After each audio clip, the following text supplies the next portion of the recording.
Hi, everybody. I am here again with another psychoeducation video. And this time I wanted to talk a little bit about brain development.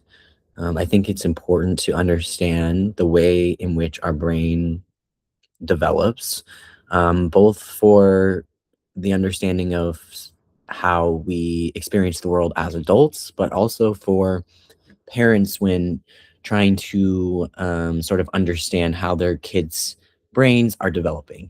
And then I also kind of wanted to tie it into why play therapy and play is so important for children as they are growing, learning, and as what I think is the best strategy to meet kids where they are at in terms of brain development, and to see the long lasting sort of impact and change in children who are experiencing particular struggles. So let me go ahead and share something from my screen. Give me one moment here. I should have had that ready. My apologies. Window. Let me open this up. Great. All right. It's a picture of a brain, as I stated I would be talking about. And let me. All righty. Share my screen anyway. All righty. So here we are with what I think is a great visual of how our brains develop over time. So we have this is a simplification, of course, but we have three parts of our brain. And sorry, I'm kind of moving around because this stuff gets me excited. So we have our reptilian brain, we have our limbic system, and we have our prefrontal cortex. So let's start with the bottom portion, which is the reptilian brain. So the reptilian brain is our fight, flight, or freeze response. So this is developed at birth, and it regulates our autonomic functions, meaning like our breathing, our digestion, our heart rate, all the things that we do not think about ever because our body just does them for us. Our reptilian brain manages that. So sleep, hunger, instinctual behaviors, and behaviors that sustain life. So when we're born as babies, we have this capacity to cry when we're hungry, to breathe, to digest food, and that is sort of a lower part of the brain and it's called a reptilian part of our brain because animals that are not humans, that don't have higher order thinking, they also share this reptilian brain with us. And our brains grew sort of up over time, evolutionarily. And so we grew a limbic system, which we share with other animals as well. So this is the emotional center of our brain, the emotional brain.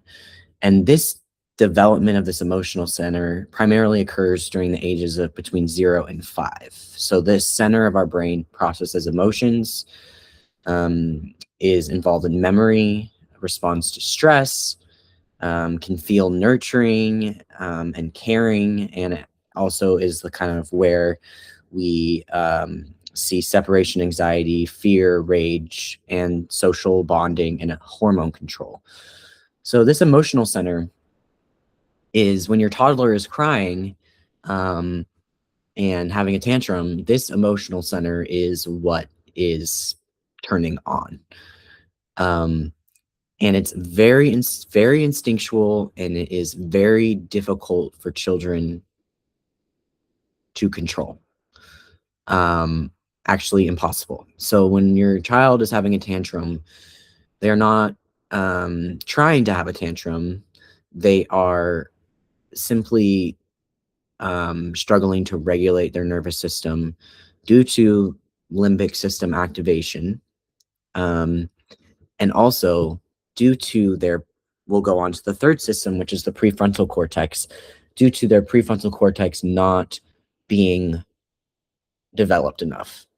So when we get to the executive center, the thinking brain, this development starts around 5, 6, and sorry, let me be clear. There's developmental shifts between 5 and 6, at 11, and at 15. Pretty significant growth of the thinking brain during these periods. And this part of our brain, which as adults, when you're 25, about 25, it's fully formed.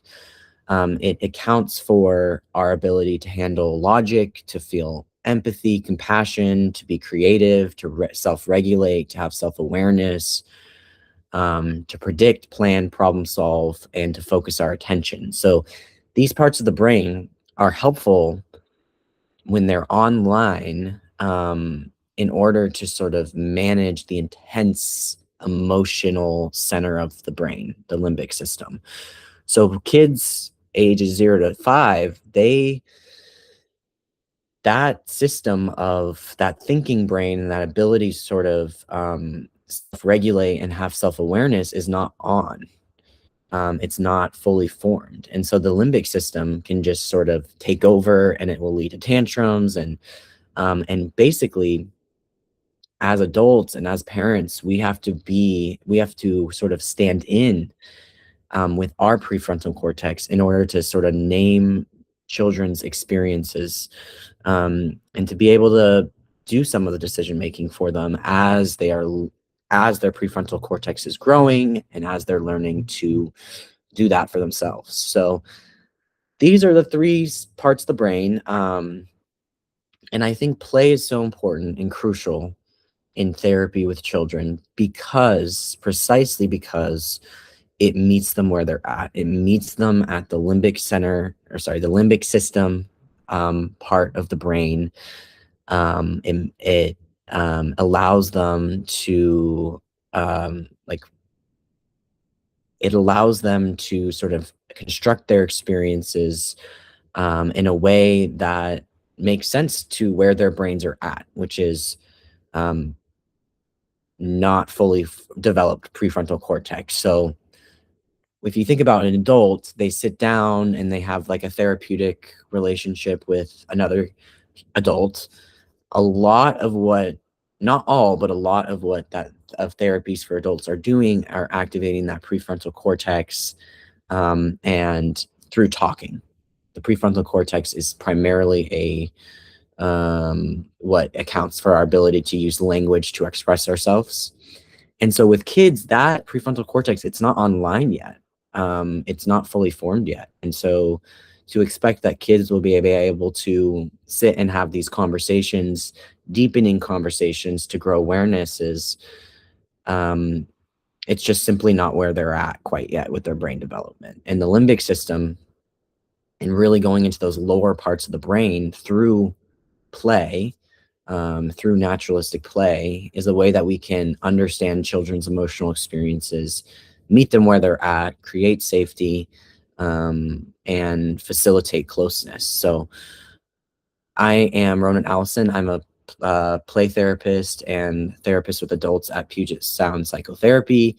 And I wanted to just give a little overview of why play is so crucial, and also to help people understand the different parts of our brains, whether that be parents who are watching this or adults who want to understand brain development a little bit more.